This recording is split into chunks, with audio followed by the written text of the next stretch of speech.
Merhaba arkadaşlar, örgü kanalıma hoş geldiniz. Kız bebeklerimiz için kolay ve güzel süslü tığ işi elbise yaptım. Bugün bu elbise anlatımını sizlerle paylaşmak istiyorum. Bakın arkadaşlar, kız bebeklerimiz için çok güzel model bir elbise. Arkadan düğmeli yaptım bu elbiseyi. Buraya bir düğme yaptım, bakın bu şekilde. Siz bu düğmeyi yapmadan buraya ip kordon yaparak da kullanabilirsiniz. Ben düğme yapmayı tercih ettim. Şu şekilde bakın. Yaka bölümüne bakın, kurdaleden yapmış olduğum çiçeklerle süsleme yaptım. Bel örgüsünün buraya da yine bir süsleme yaptım. Bakın bu şekilde çok güzel oldu. Elbise örgüsü hem kolay hem de çok güzel. Bu elbise örgüsüne yakadan zincir yaparak başlıyoruz. Ben bugün elbise anlatımını 3-6 ay arası bebek ölçüsüne göre yapıyorum. Siz bu elbiseyi yeni doğan bebek için yapabilirsiniz. 1, 2, 3, 4, 5 yaş, her yaş çocuklarınız için yaparak kullanabilirsiniz. Yeni doğan bebek için yapmak istiyorsanız bu başlama zincir sayısını benimle aynı sayıda başlayabilirsiniz. Bu arttırma sırasını 1-2 sıra eksik yaparsanız yeni doğan bebek için olur. Benimle aynı sayıda başlayıp bu arttırma sırasını 1-2 sıra fazla yaparsanız 6-12 ay arası bebekleriniz için olur. 1-2 yaş arası çocuk için yapmak istiyorsanız 8 zincir fazla başlayıp bu ön bölümü, kol bölümlerini 2'şer trabzan fazla yapabilirsiniz. Arka bölümü de 1 trabzan fazla yaparsanız 1-2 yaş arası çocuk için başlarsınız. Arttırma sırasını da benim yaptığımdan 2-3 sıra fazla yaparsanız daha büyük çocuk için olur arkadaşlar. Model bölümü bakın çok güzel ve kolay. Ben bugün pembe ve beyaz renkli yaptım bu elbise örgüsünü. Beyaz renkli iplik olarak bu ipliği kullandım. Kullandığım iplik üzerinde 100 gram iplikte 240 metre var. İkinci yumaktan çok az kullandım arkadaşlar. Bir yumak bitti. İkinci yumak ipliğe başladım. Pembe renk iplik olarak bu renk ipliği kullandım. Siz tercihinize göre bu elbise örgüsünde her marka iplik ve renkleri kullanarak yapabilirsiniz. Her renk iplik ile çok güzel oluyor. Tığ olarak 5 numara 3 milimetre tığ kullandım. Benim elim çok sıkı değil. Yaptığım örgüler yumuşak oluyor. Sizin eliniz sıkıysa 3,5-4 milimetre tığlarla yaparsanız çok daha güzel olur. Bu süslemeleri iplik aldığınız yerlerden alabilirsiniz veya kendiniz tığ işi çiçekler yaparak süsleyebilirsiniz. Buna takım yapmak isterseniz bakın bu şekilde bir kilot yaptım. Şu şekilde kullanılacak. Yine tığ işi çiçekli ayakkabılar yaptım. Bakın çok güzel oldu arkadaşlar. Yine buna takım olarak çok güzel tığ işi şapka yaptım bakın. Ben bunların anlatımını yaptım. Külot, ayakkabı ve şapkanın olduğu YouTube linkini izlediğiniz bu elbise videosunun açıklama bölümüne ekliyorum. O link üzerine tıklarsanız siz de bunun gibi güzel bir takım yapabilirsiniz. Biz bugün hem kolay hem güzel bu tığ işi elbiseyi yapacağız arkadaşlar. Ölçülerini videonun sonunda ölçüyorum, oraya bakabilirsiniz. İplik tığ hazırlayalım. Hep birlikte bu kolay ve güzel elbise örgüsüne başlayalım. Örgü kanalıma abone değilseniz abone olmayı unutmayın lütfen. Hepinize kolay gelsin. İyi çalışmalar.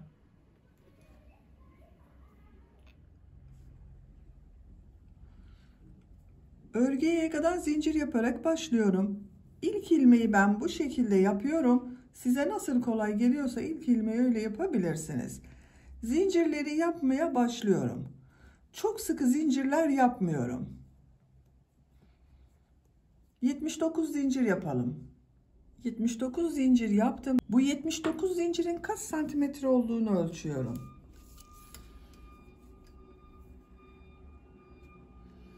30 santimetre zincir uzunluğu var. Benim elimin sıklığına göre 30 santimetre için 79 zincir yaptım. Bu sırada yaka ayrımlarını yapacağız trabzanlarla birlikte. Tığ üzerine iplik alıyorum. 3 ilmek atlıyorum. 1, 2, 3, 4. ilmek içine trabzan yapıyorum. Bu 3 ilmek atladığımda bir trabzan. Buraya 10 trabzan yapıyorum. Bu 1, 2, 3, 4, 5, 6, 7, 8, 9, 10. 10 trabzanı yaptım. 2 zincir yapıyorum. Kol bölümü için 18 trabzan yapıyorum. 1, 2, 3, 4, 5,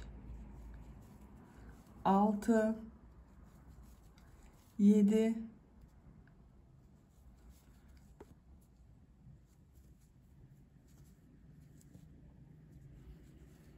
8, 9, 10, 11, 12, 13, 14, 15, 16, 17, 18. Kol için 18 trabzan yaptım. 2 zincir yapıyorum. Buraya 20 trabzan yapıyorum. Siz burayı kaç trabzan yaptıysanız burayı da 2 katı yapacağız arkadaşlar. Ben burayı 10 trabzan yaptım. Buraya da 20 trabzan yapıyorum. 1, 2, 3, 4, 5, 6, 7, 8, 9, 10, 11, 12, 13, 14, 15, 16, 17, 18, 19, 20. 20 trabzan yaptım. 2 zincir yapıyorum. Diğer kol için 18 trabzan yaptım. Buraya da 18 trabzan yapıyorum. Bak yanında bulunan ilmeğe kol için ilk trabzanı yapıyorum. 18 trabzan yapıyorum. 18 trabzanı yapalım. Diğer kol içinde 18 trabzanı yaptım. 2 zincir yapıyorum. 10 trabzan yapıyorum. Bu ilk ilmek üzerine bir trabzan yapıyorum. Diğerlerine trabzan yaparak devam ediyorum. 2, 3, 4, 5, 6,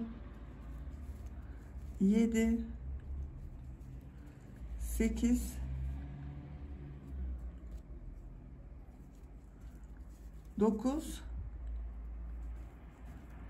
10. 10 trabzan yaptım. Yaka ayrımlarını yaptık arkadaşlar. 10 trabzan yaptım. Kollar için 18 trabzan yaptım. Buraya da bunun ikisinin toplamı 20 trabzan yaptım. İkinci sıradayız. İkinci sırada yine trabzanlar yapacağız. Bu arttırma yerlerinde bir trabzan, 2 zincir, bir trabzan yapacağız. Bir zincir yapıyorum. Örgüyü çeviriyorum. İlk ilmek üzerine trabzan yapıyorum. 1, 2, 3, 4, 5, 6, 7, 8, 9, 10. Bu 2 zincir yaptığım yere geldim. Buraya bir trabzan, 2 zincir, bir trabzan yapıyorum. Bak, bir trabzan yaptım. 2 zincir yapıyorum. Aynı 2 zincir üzerine bir trabzan daha yapıyorum.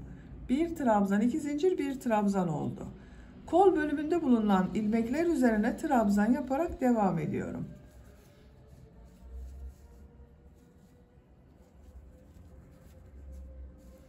Buraya kadar devam edelim. 2 zincirli boşluğa geldim. Buraya yine bir trabzan, 2 zincir, bir trabzan yapıyorum.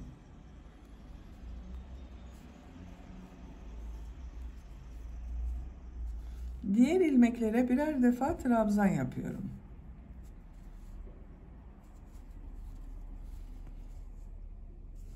Buraya kadar devam edelim. Trabzanları yaptım. Bu 2 zincir üzerine yine bir trabzan, 2 zincir, bir trabzan yapıyorum.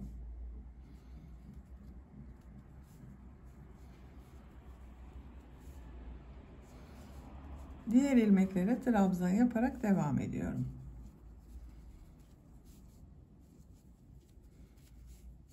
Buraya kadar devam edelim. Bu arttırma yerine yine bir trabzan, 2 zincir, bir trabzan yapıyorum.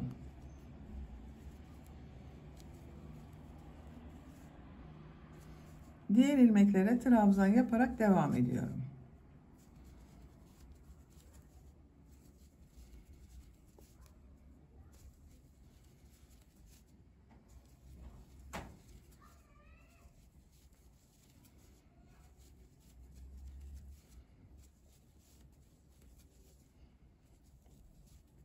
Sıra sonuna kadar yaptım.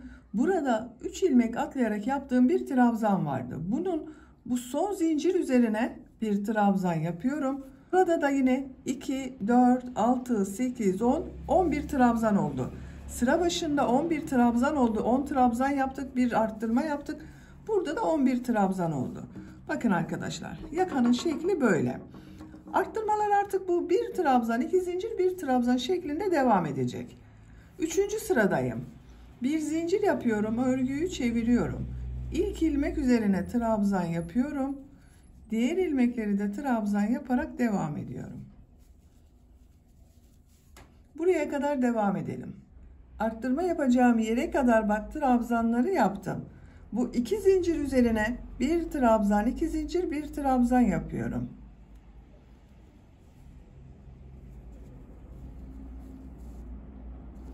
Diğer ilmeklere trabzan yaparak devam ediyorum. Bakın arkadaşlar, burada yine bir trabzan, 2 zincir, bir trabzan yaptım. Trabzanlar yaparak devam edelim. Burada ve burada yine bir trabzan, 2 zincir, bir trabzan yapalım. Sıra sonuna kadar tamamlayalım. Sıra sonuna kadar tamamladım. Arttırma yerlerinde bir trabzan, 2 zincir, bir trabzan yaptım. Diğer ilmeklere birer defa trabzan yaptım. Yakanın şekli böyle.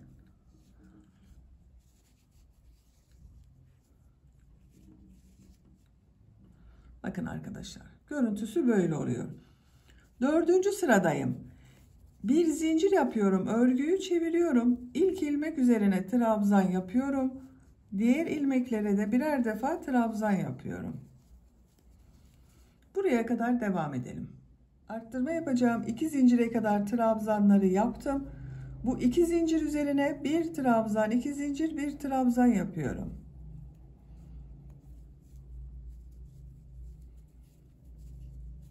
Diğer ilmeklere birer defa trabzan yapıyorum. Bakın. Yakanın şekli artık bu şekilde devam edecek arkadaşlar. Arttırma yerlerinde bir trabzan, 2 zincir, bir trabzan yapalım. Diğer ilmeklere birer defa trabzan yapalım. Yapacak olduğunuz çocuğun büyüklüğüne göre bu yaka sırasını her sırada arttırmalar yaparak 8, 9, 10, 11, 12 sıra olarak istediğiniz ölçüye kadar tamamlayalım gelelim. Yaka örgüsünü bu 4 yerden bir trabzan, 2 zincir, bir trabzan arttırmalar yaparak 9 sıra olarak tamamladım. Sayıyorum: 1, 2, 3, 4, 5, 6, 7, 8, 9. Santimetre olarak ölçüyorum. 9 santimetre yükseklik var. Benim ölçüme göre bu 9 santimetre yeterli arkadaşlar. Siz biraz büyük olsun istiyorsanız bunu 10-11 sıra olarak devam edebilirsiniz. Arttırmalara devam edebilirsiniz. Şu şekilde de görelim. Bakın yakanın görüntüsü böyle oldu. 10. sırada kol bölümünü gövde bölümünden ayırıyorum. Artık gövdenin örgüsüyle devam ediyorum. Kolları ayırmadan önce bu iki ucu birleştiriyorum. Tek parça olarak gövde yapıyorum arkadaşlar. En son ilmek ile diğer tarafta bulunan şu ilk ilmeği ilmek kaydırma yaparak sırayı birleştiriyorum. Bakın tek parça oldu. 2 zincir yapıyorum. Örgüyü çeviriyorum. Bu ilk ilmek üzerine trabzan yapıyorum. Diğer ilmekleri de trabzan yaparak devam ediyorum. Buraya kadar devam edelim. Buraya kadar trabzanları yaptım. Bu arttırma yaptığım 2 zincir üzerine arka bölüm için 2 trabzan yapıyorum.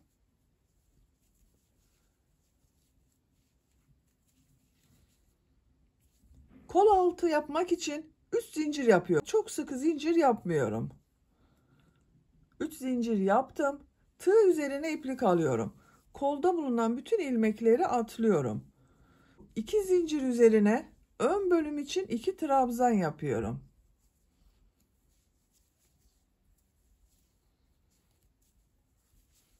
Bu 3 zincir ile ön ve arka bölümü birleştirdik. Kol altı yaptık buraya.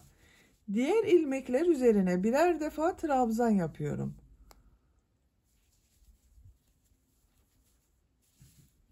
Buraya kadar devam edelim. Diğer arttırma yerine kadar ön bölümde trabzanları yaptım. Bu 2 zincir üzerine ön bölüm için 2 trabzan yapıyorum.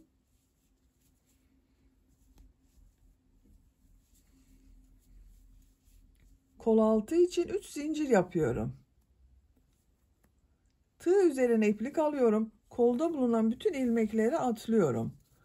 Bu 2 zincir üzerine arka bölüm için 2 trabzan yapıyorum.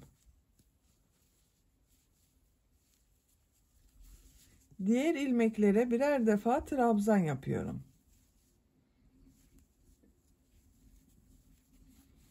Diğer kol altında buraya yaptım. Bu sıra sonuna kadar devam edelim. Sıra sonuna kadar trabzanları yaptım. Son ilmek ile bu ilk ilmeği ilmek kaydırma yaparak sırayı birleştiriyorum. Bakın arkadaşlar bu şekilde oldu. Görüntüsüne bakalım. Bakın. Kol altları için 3'er zincir yaptım. Ön ve arka bölümü birleştirdim. Bir sıra daha beyaz renk iplik ile trabzan sırası yapıyorum. 2 zincir yapıyorum. Örgüyü çeviriyorum. İlk ilmek üzerine trabzan yapıyorum. Bu sırada her ilmek üzerine birer defa trabzan yapıyoruz. Bu 3 zincir yaptığımız yere kadar devam edelim. 3 zincir yaptığım yere kadar trabzanları yaptım. Burada zincirler üzerine de trabzan yapıyorum. Bak çok sıkı yapmayalım diye onun için söyledim arkadaşlar. Trabzan yapması kolay olsun diye. 1 2 3 Diğer ilmeklere birer defa trabzan yapıyorum. Buraya kadar devam edelim. Zincir yaptığım yere kadar trabzanları yaptım. Bu zincirler üzerine de birer defa trabzan yapıyorum.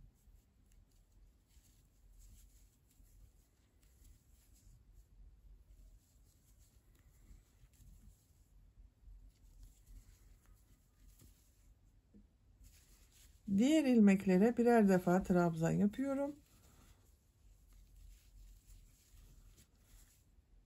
Sıra sonuna kadar devam edelim. Sıra sonuna kadar tamamladım. Son ilmek ile ilk ilmeği ilmek kaydırma yaparak sırayı birleştiriyorum. Bakın. Bu sırada bir sıra trabzan sırası yaptım. Görüntü böyle oldu. Bu sıradan itibaren model bölümüne başlıyorum. 2 zincir yapıyorum. Tığ üzerine iplik alıyorum. Bu ilk ilmek içerisine 2 trabzan yapıyorum.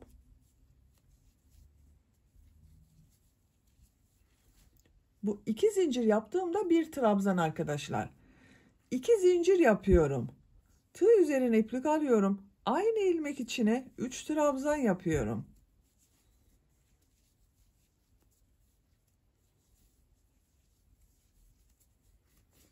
Üç trabzan, 2 zincir, 3 trabzan oldu. Tığ üzerine iplik alıyorum. Bir ilmek atlıyorum. İkinci ilmek içine bir trabzan yapıyorum. Tığ üzerine iplik alıyorum. Bir ilmek atlıyorum. İkinci ilmek içine 3 trabzan, 2 zincir, 3 trabzan yapıyorum.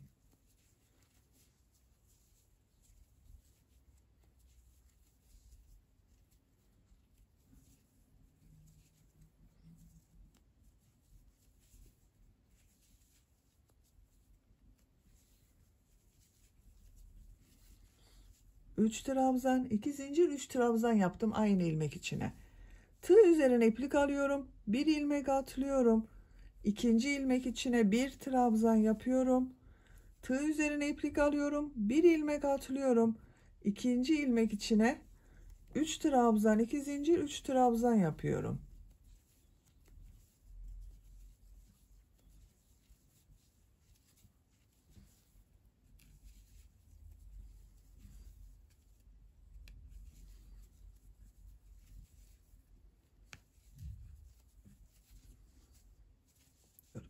Sıra sonuna kadar devam edelim. Sıra sonuna kadar tamamladım. Sıra başında model ile başladım. Sıra sonunda bir trabzan ile bitirdim arkadaşlar. Bunun birbirini tamamlaması gerekiyor. Onun için bak bu şekilde yaptım. Model sırasının denk gelmesi için kol altı yaptığım burada bir ilmek atlamadım. Bir trabzandan sonra ikinci ilmeğe model yaptım. Burası denk gelsin diye. Siz de buna göre ayarlama yapabilirsiniz. Son ilmek ile ilk ilmeği ilmek kaydırma yaparak sırayı birleştiriyorum. Bakın bu sırada model yerleştirmesini yaptım. Görüntü böyle oldu. İkinci model sırasındayım. İlmek kaydırma yaparak bu iki zincirli boşluğa geçiyorum. Bu ilmeğe tığ takıyorum. İlmek kaydırma yapıyorum.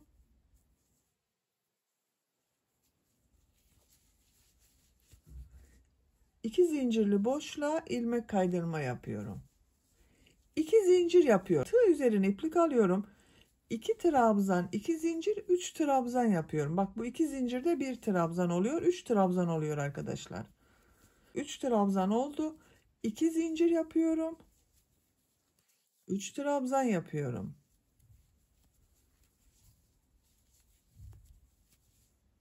Tığ üzerine iplik alıyorum. Bu bir trabzanın üzerine bir trabzan yapıyorum. Model ortasında 2 zincirli boşluğa 3 trabzan, 2 zincir, 3 trabzan yapıyorum.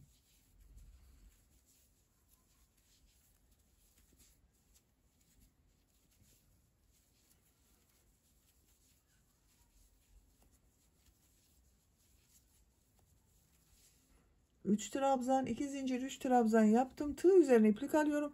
Bu bir trabzanın üzerine bir trabzan yapıyorum. Model ortasında 2 zincirli boşluğa 3 trabzan, 2 zincir, 3 trabzan yapıyorum.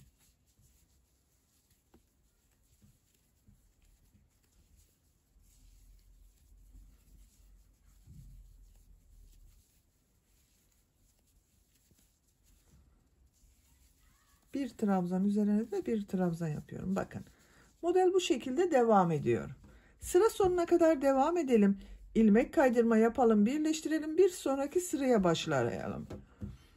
Elbisenin örgüsünü yapacak olduğunuz çocuğun büyüklüğüne ve tercihinize göre bu beyaz renk iplik ile devam edebilirsiniz. Aralarda renkli iplikler katabilirsiniz arkadaşlar. İstediğiniz renk sıralamasıyla yapabilirsiniz. Elbisenin örgüsünü tamamlayalım. Model sırasını 11 sıra yaptım. 1, 2, 3, 4, 5, 6, 7, 8, 9, 10, 11. Santimetre olarak ölçüyorum. Model sırasını ölçüyorum arkadaşlar. 14 santimetre yükseklik yaptım. Burada bitirmiyorum. Bu sıradan itibaren bir sıra renkli iplik ile bir sıra beyaz renkli iplik ile model örgüsü yapmaya devam ediyorum. En son bakın burada ilmek kaydırma yaparak sırayı birleştirdim. Pembe renkli iplik ile devam ediyorum. Model ortasından ipliği bağlıyorum. 3 zincir yapıyorum. 2 trabzan yapıyorum. 2 zincir yapıyorum. 3 trabzan yapıyorum. Model aynı oluyor arkadaşlar.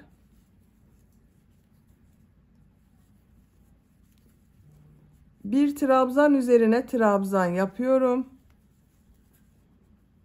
Model üzerine 3 trabzan, 2 zincir, 3 trabzan yapıyorum.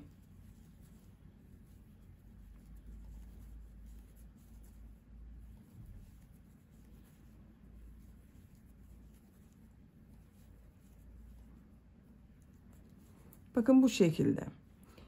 Sıra sonuna kadar devam edelim. Bir sonraki sırada beyaz renkli iplik ile devam edelim.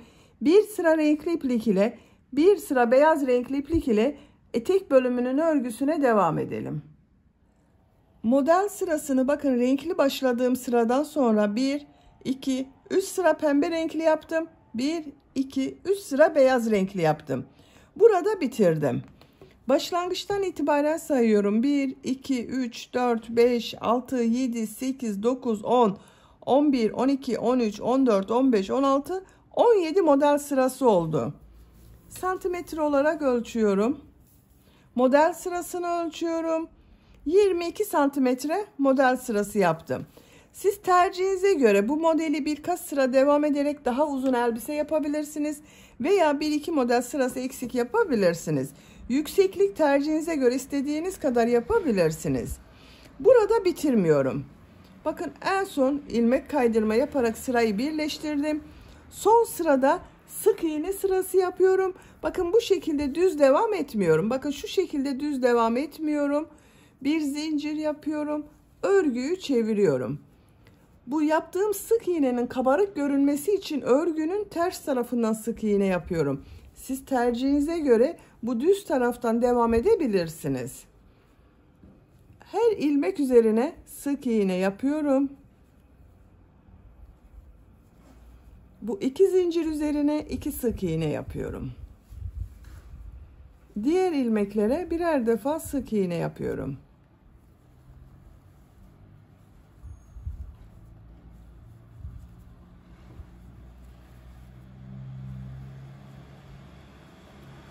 Bakın 2 zincir üzerine 2 sık iğne yapıyorum. Düz taraftan görüntüsü bakın bu şekilde kabarık görünüyor arkadaşlar. Diğer taraf bu şekilde görünüyor. Siz düz olarak sık iğne yaparsanız görüntüsü bu şekilde olacaktır. Ben kabarık görünsün diye örgünün ters tarafından sık iğne yapıyorum. Sıra sonuna kadar devam edelim. Sıra sonuna kadar tamamladım. İlk ilmek ile ilmek kaydırma yaparak sırayı birleştiriyorum. İpliği kesiyorum. Bakın sık iğneyi örgünün ters tarafından yaptığımız için düz tarafta görüntüsü daha kabarık göründü. Düz taraftan yapsaydık bu şekilde görünecekti arkadaşlar. Ben bu uç bölümün kabarık görünmesi için bakın örgünün ters tarafından sık iğne yaptım. Görüntüsü bakın bu şekilde. Şimdi kol örgüsünü yapalım. Bakın kol örgüsünün birisini ben yaptım. Bu şekilde kol çevresinde pembe renkli iplik ile pıtırcık modelleri yaptım. Bu kol örgüsünü sizinle yapalım. Kol altından başlıyorum. Ortada bulunan ilmeğe bir ilmek yapıyorum. Pembe renkli iplik ile sağlamlaştırdım. 2 zincir yapıyorum. Aynı ilmeğe sık iğne yapıyorum. Şu bir ilmeği atlıyorum. Bu ilmek içine bir sık iğne, 2 zincir, bir sık iğne yapıyorum. Bakın bu ilmeği atlıyorum. Şu ilmeğe bir sık iğne, 2 zincir, bir sık iğne yapıyorum. Bir ilmek atlıyorum. Bir sık iğne, 2 zincir, bir sık iğne yapıyorum.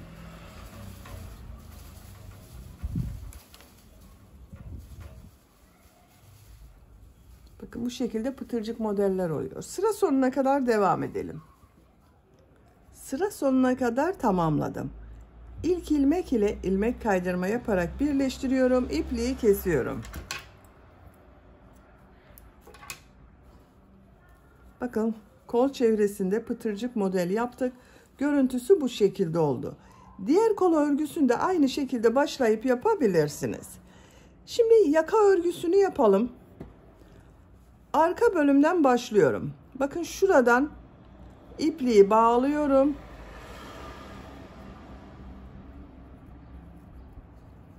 Buradan bir ilmek yapıyorum.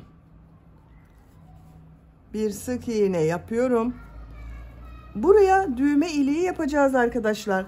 Bakın ben bu şekilde bir düğme kullanıyorum. Bunun geçeceği kadar düğme iliği yapıyorum. 7 zincir yapıyorum. Aynı ilmeğe sık iğne yapıyorum. Bakın şu düğmenin geçeceği kadar düğme iliği yaptım.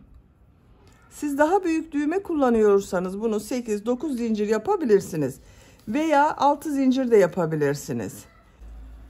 Burada da pıtırcık modelleri yapacağız. Bu kolda yaptığımız modeli yaka örgüsünde yapacağız. Şu bir ilmeği atlıyorum. İkinci ilmeğe bir sık iğne, 2 zincir, bir sık iğne yapıyorum. Bir ilmek atlıyorum. Bir sık iğne, 2 zincir, bir sık iğne yapıyorum. Bir ilmek atlıyorum. Bir sık iğne, 2 zincir, bir sık iğne yapıyorum. Sıra sonuna kadar devam edelim. Sıra sonuna kadar tamamladım. Buraya da bir pıtırcık modeli yaptım. Şu ilmek ile bakın ilmek kaydırma yapıyorum. İpliği kesiyorum. Bakın arkadaşlar yaka çevresinde pıtırcık modelleri yaptım. Bu şekilde çok güzel oldu. Buraya bir düğme diktim bakın. Bu düğme iliğine takıyorum. Şu şekilde. Bakın çok güzel oldu. Elbise örgüsünü bitirdim. Elbiseyi bu şekilde kullanabiliriz. Buraya ben kurdale takarak süsleme yapmak istiyorum arkadaşlar. Bakın bu şekilde ince kurdale var. Ben 2 katlı yapıyorum. Siz kalın kurdale kullanıyorsanız tek katlı yapabilirsiniz. Orta noktadan başlıyorum. Bakın şurası orta nokta. Çekiyorum.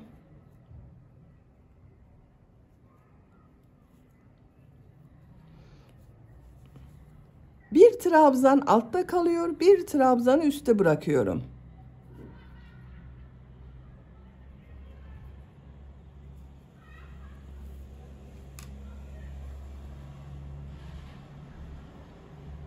Bakın şu şekilde bir altta bir üstte kalacak şekilde kurdaleyi takıyorum. Görüntüsü bu şekilde oluyor. Buraya kadar devam edelim. Kurdaleyi sıra sonuna kadar taktım. Bu iki ucu burada ben bağlıyorum. Siz tercihinize göre iğne ve iplik ile bunu dikebilirsiniz arkadaşlar.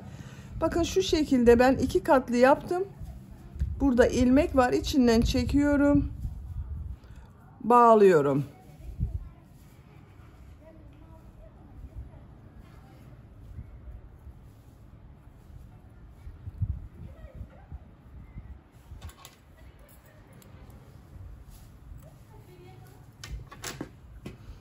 Bu şekilde bırakmıyorum. Buraya süsleme yapacağız arkadaşlar.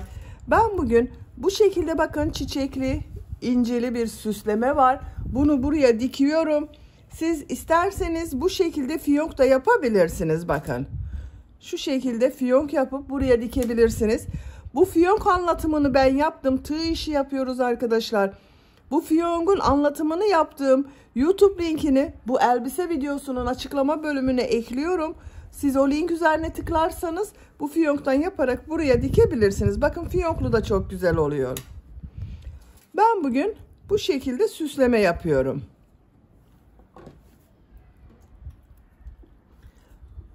İğneye iplik taktım bakın bu şekilde. Tam orta noktaya yerleştiriyorum.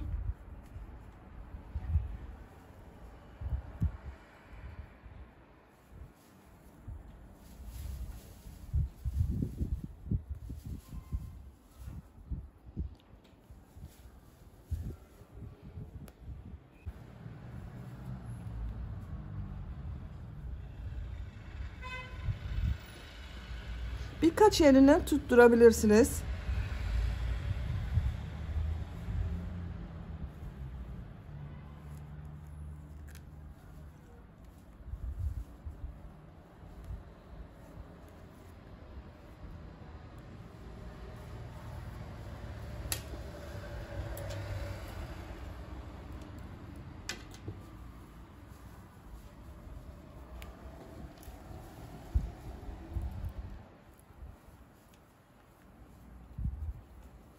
Bakın görüntüsü bu şekilde oldu. Dediğim gibi siz bu şekilde bir fiyonkta dikebilirsiniz arkadaşlar. Böyle kullanabiliriz. Ben yaka bölümünün buraya bakın yine kurdaleden yapılmış çiçekler var. Bunu da dikmek istiyorum. Yaka bölümünün bakın şuradan 1, 2, 3, 4. sıraya yerleştiriyorum. Şu şekilde dikmek istiyorum. Bakın buraya 5 tane çiçek yaptım. İsterseniz bunu yapmadan kullanabilirsiniz veya tığ işi çiçekler yaparak kullanabilirsiniz. Yine bunu da iğne ile dikiyorum. Bakın yine iplik yaptım. Siz istediğiniz sayıda süsleme yapabilirsiniz. Süsleme tercihinize göre istediğiniz gibi yapabilirsiniz.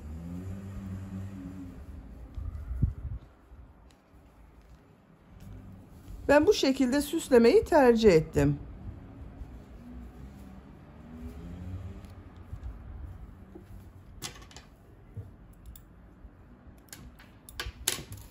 Bakın. Süslemeyi tamamlayalım gelelim. Yaka bölümüne 5 çiçek diktim. Bakın bu şekilde oldu. Siz tercihinize göre 3 çiçek de yapabilirsiniz. Bakın. Çok şirin oldu arkadaşlar elbise.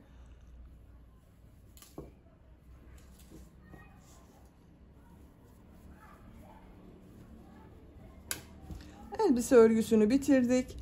Bitmiş olarak ölçülerini söylüyorum. Kol altından yüksekliği ölçüyorum.